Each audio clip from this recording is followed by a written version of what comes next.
pinapabayaan lang namin. Kasi may sarili siyang, may sarili siyang style.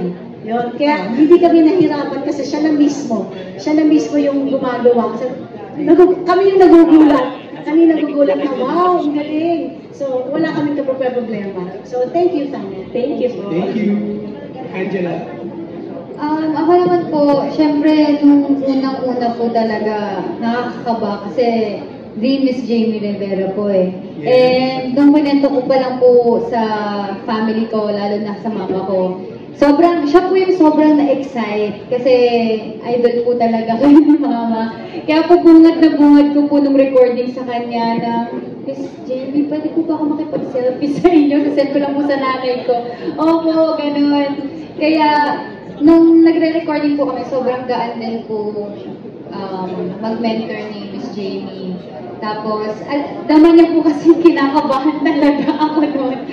Tapos sabi niya, kalma ka lang. Sobrang chill ni Miss Jamie noon. Tsaka, nila Tita May, sobrang welcoming po ng studio dahil din po sa aura ninyo, sa personality po ninyo. Kaya po, naging magaan din po yung relationship po natin hanggang ngayon. Tsaka, sobrang ganda po ng kantang binigay po sa akin ni Miss Jamie. Kaya I'm very, very blessed and thankful na ako po yung isa sa mga napili niya na mapabilang sa unang list ng Inspire Music.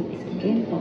Yung dagdag ko lang, yung pansinin mo naman ako na kinanta ni Angela, ang doon, yung magkaroon ka ng personal relationship with God. Kasi di ba meron crossover yun eh.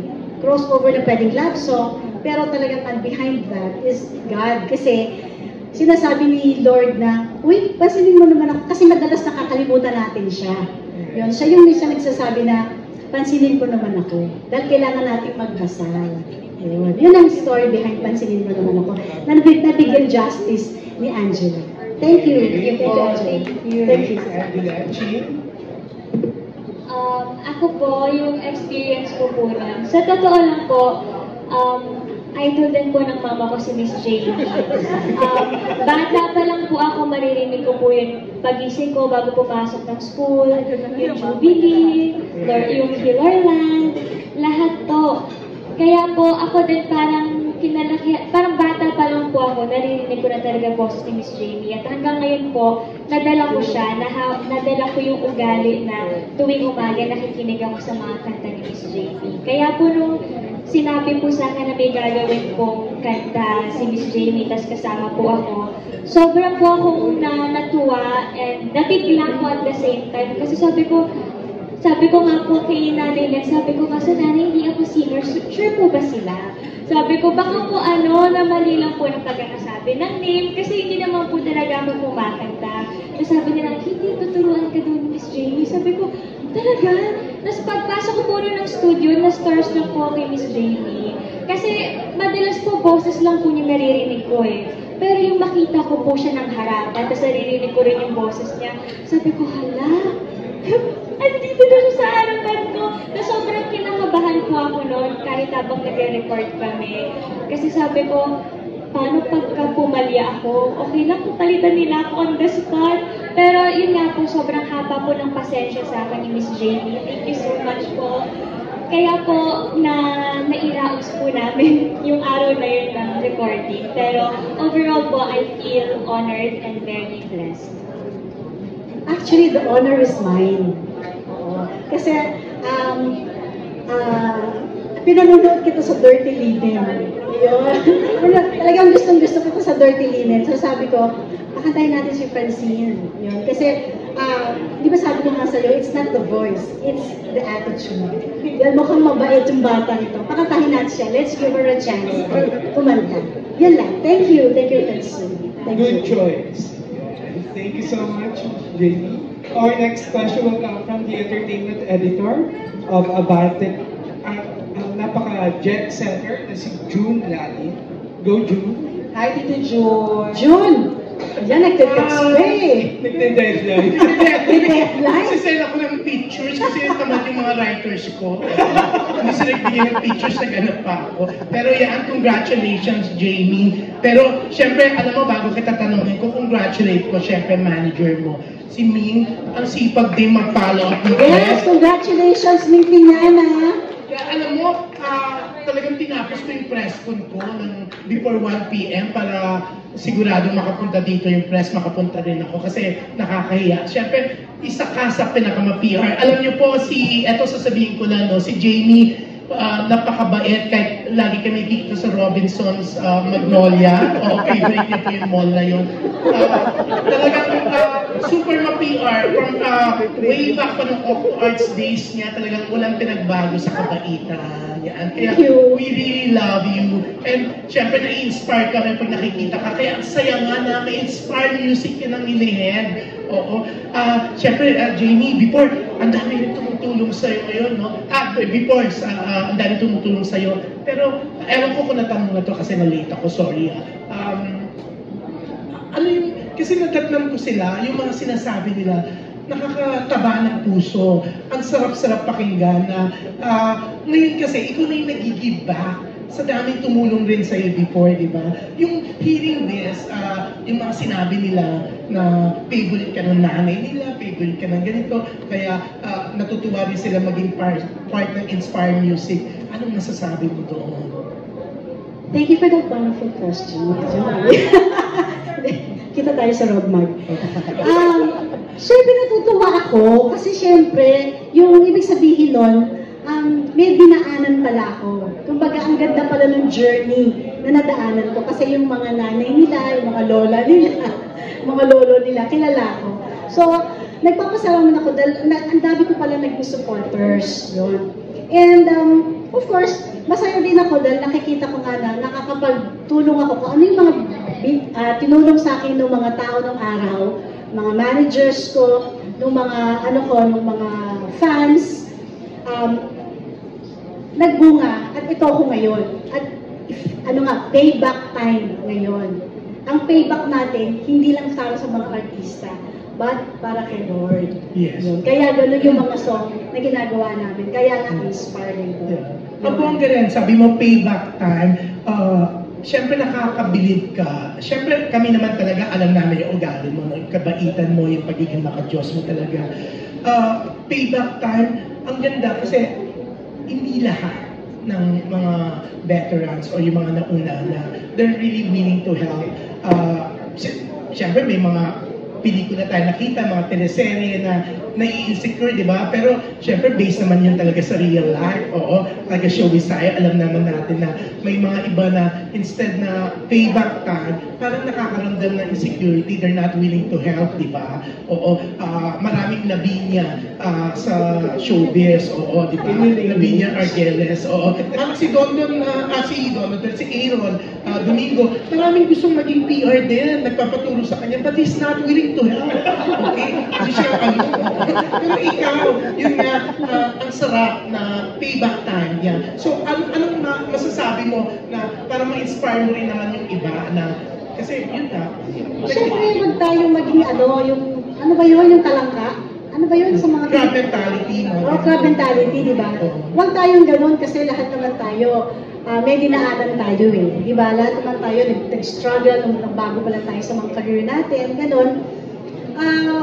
Dapat, kung ano yung kaya natin itulong, kung ano yung natutunan mo na habang dun sa, I've been in this business for 35 years. So, ano yung natutunan ko ng 35 years, gusto ko din maituro sa kanila.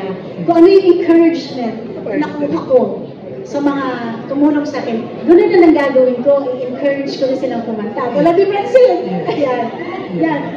Ayaw kumanta, pero sabi ko, kumanta ka, kaya mo yan. Yeah. Yun. So, i-encourage ko lang sila. Ganun din. Kaya natutuwa ako dahil, saka ako din kasi, June, ako din nag-enjoy. Kasi ang kasama mo, Gen Z. Diba? Ang dami ko natututunan sa kanila. So, yung mga arrangers ko, mga Gen Z, yung mga yan, mga ano sila. Kaya ako, happy din ako. Yeah. Saka, nakikita ko yung respeto nila sa akin. Kasi ngayon ko, kumbaga, reaping time na eh. Yes. Di ba, reaping time mo. Saan nakikita mo ngayon kung ano yung ginawa mo pala dati. And natutuwa ako kasi maganda yung tingin nila sa akin. Nakaka-inspire ka naman kasi talaga. Ay, salamat. Sana nga yung iba ma-inspire sa'yo, di ba? Pili ko nga si Alan Sampo na-inspire, kaya talagang kinukwento niya doon sa katabi niya. O, talagang nadidistract ako. Baka yung pinag-usapan nila maisulat ko. Buti na may, doon, naka-livestream ba? Hindi. Yung papanoorin ko na lang ulit kasi baka yung pinag-usapan nila maisulat. Thank you, June. Pero congratulations talaga, Jamie. Siyempre, huwag kang magbabago. We're very sure of that naman, di ba? Pero sana, yun nga, mas maging mabait ka pa at maging inspiration ka ng nakakarami, di ba? Para mas makatulong din sila sa mga nagnanais na ma-penetrate ang music industry, di ba? At sana, Aaron, ma-inspire sila na maging mabait ka para maraming madagdag na PR. Pero si Aaron, isa rin sa pinakamabait. Ito, kumbaga, good vibes afternoon to dahil lalong-lalo nakaharap ka namin. In fairness, ang ganda mo ngayon. Salamat. Although mag-isa lang kita nakikita naglalakad sa Robins ko. Hindi. Kasama naman ako. Madalas, parang iniiwas mo na. Hindi. Pero, alam mo, ito dadagdag ko tuwang-tuwa sa yung mga kakilala ko, yung mga naririnig ko doon na nagpapa-pictures sa kanya, pinagbibigyan niya talaga, di ba? O yung may iba kasi pag piling nila na pag personal, lakad nila, mga ganun, di ba? Free time nila, they're not willing na pero ikaw, puring-puri ka ng mga kakilala ko, mayayaman, Oo na. Kasi siyempre, New Manila di ba? O ang bait mo daw. Pero congratulations, Sila Tita Annabelle. Sila Susan. Diba? Pero congratulations with Inspire Music. We're so happy for you. Thank you. We love you.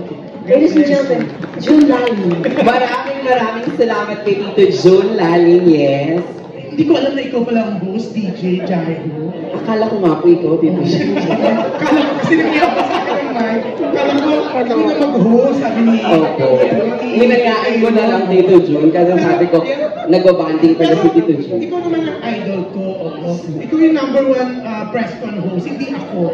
Uy, naku hindi. I love Tito June Lalim so much. Kailangan magpakumbaba ka, kaya yan ang dialogue. Thank you. Okay, let's inspire others. Others talaga yun. I love you, Tito June Lalim. Sir Aaron, sinong susunod? Tayo sa Gen Z, wala naman kundi si Eric Sanlayos of Chicat. Hello, congrats guys. Bali first question ko kay Francine. Since sinabi ni Miss Jane na parang pinilit ka niya na kumanta, ano yung mga factors na or resource na napao ka na ito first launch mo sa Inspire? Si Miss Jamie po siya. Paano po ako magano? Siyempre lalaban po ako.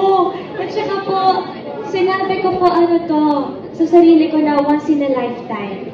Yung dito, baka hindi na ulit nangyari pag tumanda ako or baka kung mag-know ako, baka hindi ko na talaga siya ma-experience at all. So kahit po puno ako ng pangangamba at takot, sabi ko, sige, si Miss Jamie to kasi yung dati nga po, nung nagsistart pa lang kasi ako, madalas ko naririnig talaga yung kanta niya.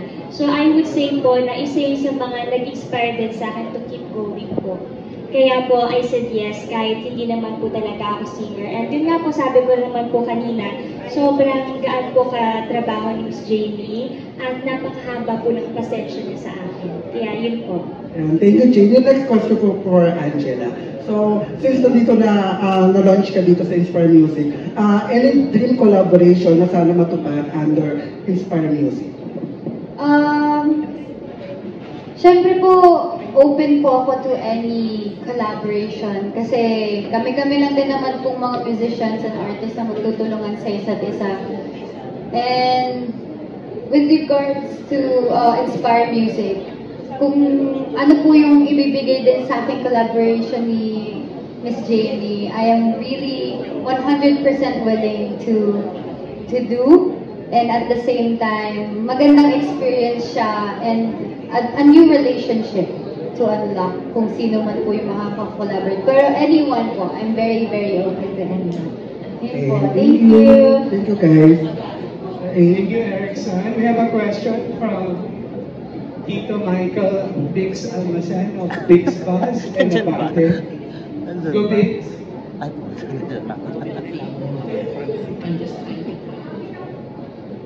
Hello po, congratulations sa Inspire Music.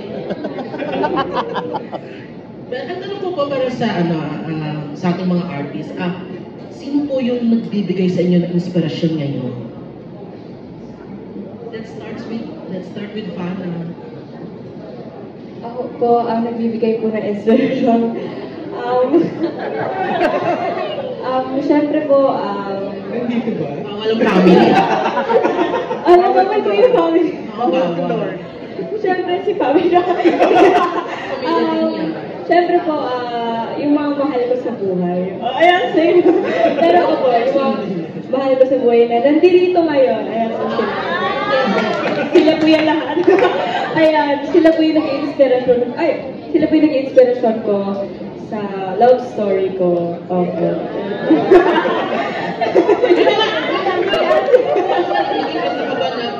Base dun sa inspirasyon mo, Sorry pa, ano ba yun? may mga naging kanta ka na ba na nasulat mo or na gawa mo dahil sa inspirasyon mo? So ngayon po kasi nag-try pa lang po ako magsulat. Pero yung iba ko pong mga kanta ay, syempre po, andun na rin po yung inspiration ko. Pero, siguro, of course, yung mga mahal ko sa buhay yung aking inspiration sa mga kantang nagawa ko, nakakanta ko before. Si family. Ayun po. Si Miss Jamie naman. Inspiration ko, syempre family ko din. Syempre yung asawa ko, syempre yung anak ko na nasa Amerika, gano'n. And alam mo, isang inspiration ko talaga, cliche ito cliche. Pero world peace. Totoo. So dahil sa dami na nangyayari ngayon, kaya yung faith, hope, and love, may lyrics ako doon sa about the war. Ayun, dahil kasi talagang ayokong ma-experience na o magtuloy-tuloy yung mga gera na nangyayari ngayon. Yun. So, yun ang isa sa mga inspiration ko. World peace talaga. Gusto ko talaga maging peaceful ang buong mundo. Yun. At sa kapanon pa rin din yung kanta mo po ninyo na Hilarlan. Yes, yung heal our land, mga ganon. Yun. So, talagang kailangan mag-heal ng buong mundo. Thank you. Yes, next naman, Pansin. Family. Bawal, anong bawal na?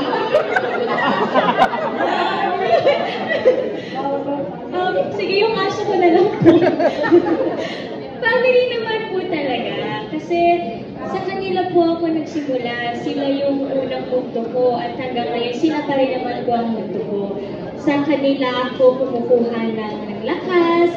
Sila yung nag-i-inspire and motivate sa akin. And syempre, ngayon po yung mga naging kaibigan ko, yung mga nag-guide na rin po sa akin bukod sa family ko. And yun po, I would say sila yung nag-i-inspire sa akin every day sa lahat ng ginagawa ko. Pinapatanong ni Tito Aaron kung naging inspirasyon mo din ba si Seth? Opo. Hindi kasi po, Paano parang kanya ini-inspire? Paano? Coaching. Ano naman? Bakit tubok sa Kasi- Angela? Hindi po, na-inspire niya po ako in a way na hindi niya kailangang sabihin, hindi niya kailangang ipakita kasi natural po nakukuha yung inspiration na yun sa kanya. Especially pag nagtatrabaho po kami. Yun po. Thank you. Kay Angela naman na nagkakita ng kanta niya kakong niya. Ano po? Pero ano naman talaga, pinakauna naman po talaga sa aming lahat, sa kahit sino, ang pinaka-inspirasyon naman talaga is yung pamilya ng bawat isa. And yung mga tao nagpapahalaga sa'yo, nagbibigay halaga sa'yo, yung mga sumusuporta po sa akin, sa amin, lalo na yung mga taong yung from strangers, naging supporters mo. Sila talaga yung foundation din, isa sa foundation kung bakit nandito po kami ngayon, nasa harapan nyo. Kaya, isa sila sa mga reasons kung bakit inspired po ako na gawin yung passion ko at mas i-improve pa yung sarili ko. Hindi lang sa craft ko, kundi pati sa pati po personality ko. Ayun. Congratulations kasi inspiration din kayo ng nakakarami dahil sa mga musical ninyo. Thank you po. Okay, thank you, Vic. We have a question from Jeffrey Perdon of Kapamilya Online.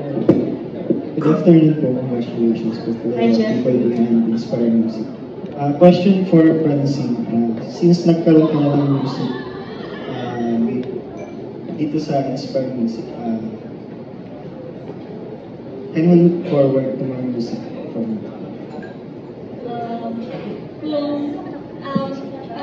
Kung may maibibigay po, lalo po si Miss Jamie, then mag-yes po ako. And baka rin po kasi ito yung siguro first step para sa akin na ma-build ko rin yung confidence sa pagkanta. And baka ito rin po yung way para matuto ako sa kumanta. Pero as of now, ito lang po talaga na faith, hope, and love sa Inspire Music Pod. Kung may susunod pa po, abangan. Yun po. Personally, bukod sa inspirational music, ano pa yung genre ng music na gusto mong ma-explore? Yung matataas po, kasi yun po talaga yung kahit ano naman po, kasi naniniwala naman po ako na ang lahat ng bagay natututunan. Basta binibigay yung puso. Yun po. Congratulations. Thank you. We are down to our last question bago tayo mag-raffle. Okay, our killer question will come from Chris Lopez of OneMusic.ph. I Chris Ramos from OneMusic. Kay Miss Jamie, simula nung nagsimula kayo ng mga projects nyo with Inspire, you've been active on TikTok and then at the same time working with a lot of young artists. So ano po yung nakiramdam for you na you get to like interact with a different artists and different audience? Nakakabata. Oo. Kasi siyempre, wala naman akong malay sa TikTok eh. Nanonood lang ako. Pero when I started promoting 3-in-1, sabi namin, kailangan natin mag-TikTok kasi meron tayong dance. Kaya masaya ako kasi talaga nakakabata kasi natutunan mo yung mga yung mga bagong mga social media na hindi ko naman dati, hindi ako active dati. Ngayon active ako. Yun. At the same time, masaya ako kasi syempre yung mga batang kausap mo, di ba? Mas naiintindihan mo sila. Kasi syempre, mas may anak din ako eh, nakaedad nila eh. So, yung mga problema ng anak ko, at least, mabibigyan ko siya ng advice din, at sila mabibigyan ko din sila ng advice kung mayroong problema. Kasi nga, sila kasama ko, alam ko, natututunan ko sila kung ano yung mindset nila. Gano'n. At the same time, sa anak ko, gano'n din. So, natutuwa ako. Yun, masaya ako. And also musically, kasi napansin ko yung sa mga songs, iba-iba po sila, diverse sila, na not the usual that you can expect from your typical na inspirational music label. Yes. So, may mga songs na, of course, nandun pa rin yung nakaposte pa rin yung song nila Francine, nila Jen Madera, tapos yung kay tapos pang Gen Z naman na pop yung kay Angela, and si Fano naman from Nick Makino, ngayon Glock 9 naman yung kino-cover niya. So ano ba yung mga klase ng music na gusto nyo i-explore or ma-expect namin from your future na releases? Yung 3-in-1 namin, reggae. Reggae yun. Tapos ni-remix namin, nag-upbeat, baka ginawa namin upbeat, gano'n. So marami pa din kaming gustong gawin, no? Hindi ko pa masabi kung ano ngayon, pero marami kasi, ngayon maraming genre ngayon na iba-iba na. So mag-explore pa kami, hindi ako pwedeng mangako, pero I'll make sure na iba ang tunog niya sa mga dati na gagawin namin. Thank you. Thank you, Miss Jamie. For our